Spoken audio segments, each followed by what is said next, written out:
Hi everybody, it's Granny B, and I'm back today to finish up a segment on poke salad. I'm going to start you from the very first to the very last, and we're going to do my favorite thing to do with poke salad is make like a creamed spinach dish. I've carried this to covered dish suppers before, and I warned people what it was, but people who had never tried it really liked it, so I hope you do too.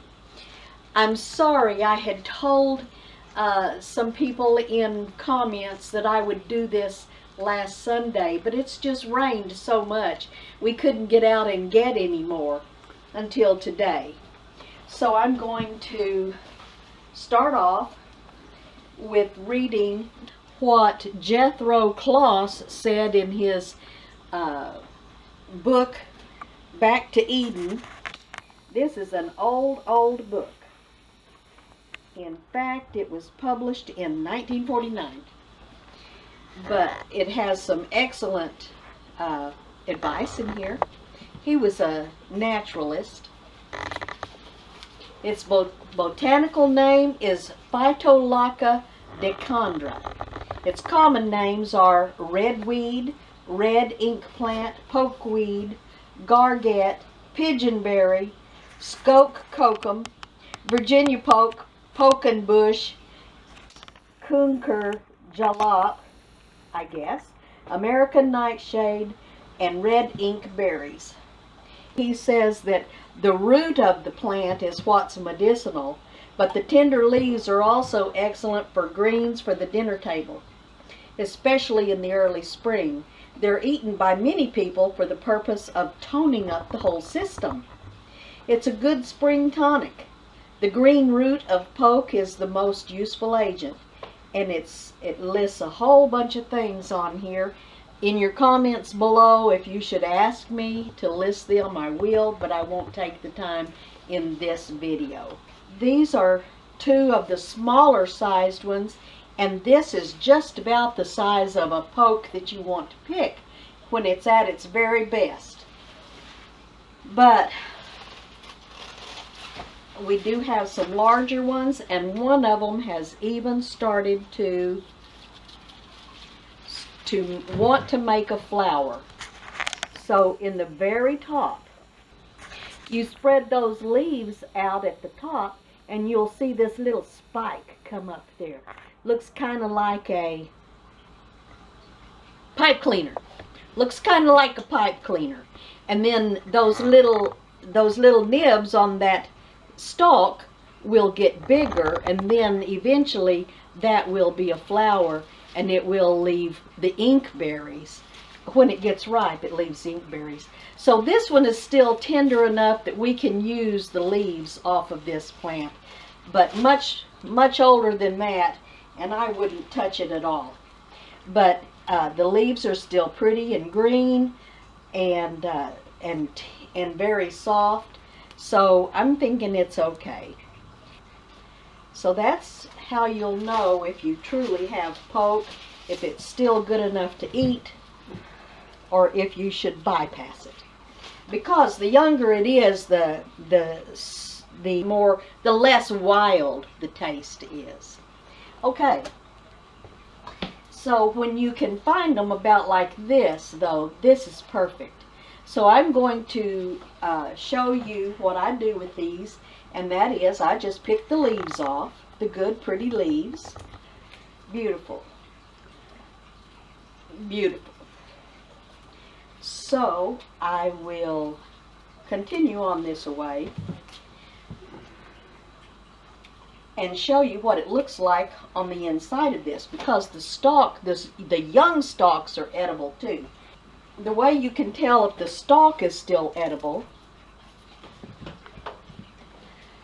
is to cut it across, and you'll see that it's getting a little tough, kind of like asparagus. And if it has too big of a green spot in the middle, then it's going to be too tough. But this one is okay. So here I'm going to show you what a cross cut on our biggest stalk looks like. I'm just going to cut across it, and you see the eye of that coin shape is very big and very pronounced. I'm going to cut it another cross section, cut it down like this, and it has formed kind of a ladder shape. As the stalk gets bigger, you'll see a kind of ladder shape.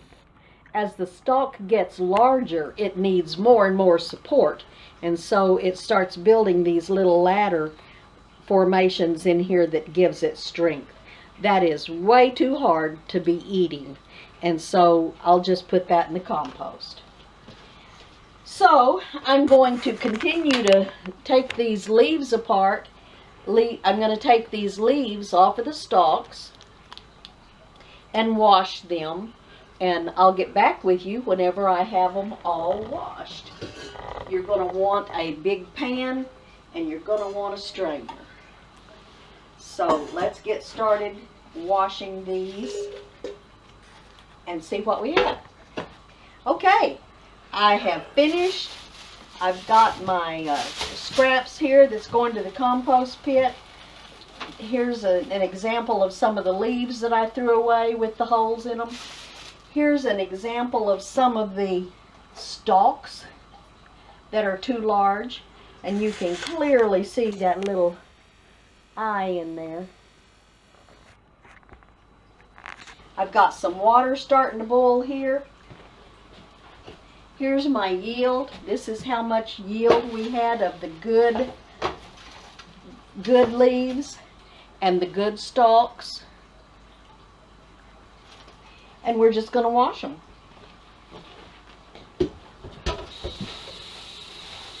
When you wash greens, what you want to do is fill your pan as high as you can over the greens, kind of swish them around, and shake them off and put them in a drain.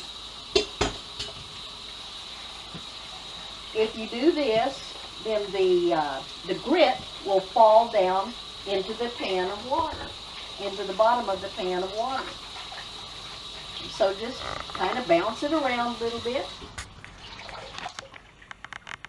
Rinse it, or shake it, and then pour this water out. Feel at the bottom of the pan and see if you can feel any grit. And there's not. I didn't really expect there to be much grit because, like I said, we've had a lot of rain, and so those leaves have had a lot of washing by the Heavenly Father. Okay. So now, we just drop these into the boiling water. We're going to bring them to a boil, and we're going to pour this water off. Some people say Polk is poisonous. The dangerous substance that is in Polk are alkaloids. Alkaloids are real hard on your system, especially your kidneys. But taken in small doses, they can also be very helpful. So we're just I'll come back in a minute whenever this has boiled the first time. We are going to strain it in our strainer again. We're going to bring it to boil the second time. There is a controversy as to whether it needs to be boiled once and used or twice and used. But I go by the old school from the first time I learned about Polk, and I was just a little bitty girl. First time I learned about Polk was you boil it, pour it off, boil it, pour it off. And then it's ready to use however you want to use it. Okay, this has boiled the second time now, and I'm going to strain it, and we're going to start building our recipe. So here's what it looks like after it's been boiled and drained twice. And see how I cut my little stems up? Here's what I do to save some of my some of my compost. I just put some hooks on my venta hood and hang a bag from it, and there's my compost ready to go. I just remembered that my dad loved the Knorr spinach dip. And so one time when I was cooking some poke salad, I thought, I wonder how that Knorr spinach dip would be as a recipe. And I did it, and it was wonderful, and my dad loved it. But he liked poke. Okay, so what we need to do is, just set that poke aside for a minute. We're going to use about 3 ounces of cream cheese. We're going to use 2 eggs. If you don't like poke, make this recipe with spinach. It's wonderful.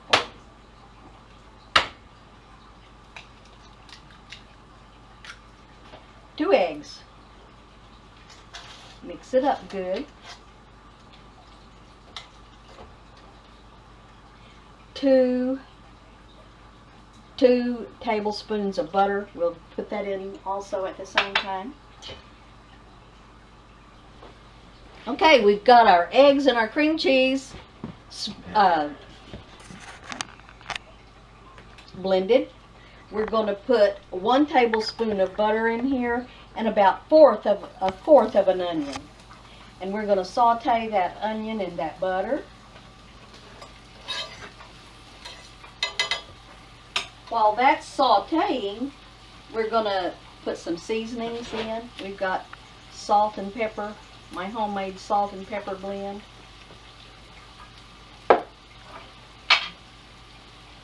A few little crushed red peppers. And one of my tips is every time I cook anything with greens, I put a little nutmeg in it. So I'm going to grate up some nutmeg in here. It doesn't take much. The onions are beginning to be clear, and so we're going to put about a tablespoon of flour in it and make just a really light roux.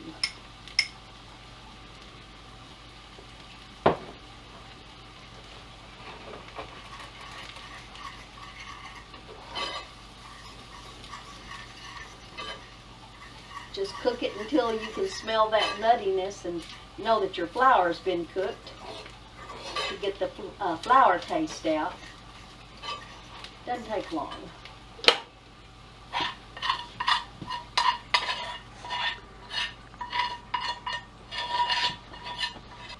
Okay, now we're going to put this, I almost said spinach. We're going to put this poke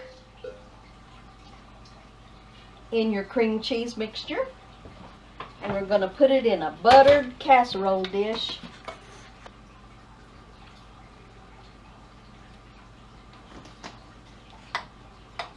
And it's going to bake for about 30 minutes. Okay, it's been 30 minutes now.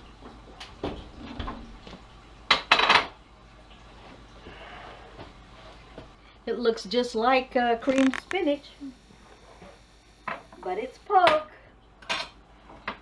And I'm going to let my darling try it first. He's always good to be my guinea pig.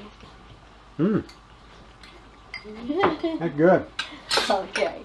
Thank you, darling. I'm going to take a bite of it, too. Tell you what I think.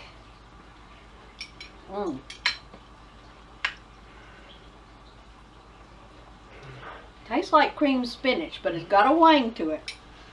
I can taste the onions, I can taste the nutmeg. So here you have poke salad, creamed spinach. It's been Granny B's recipe. Take it and make it your own. Thank you.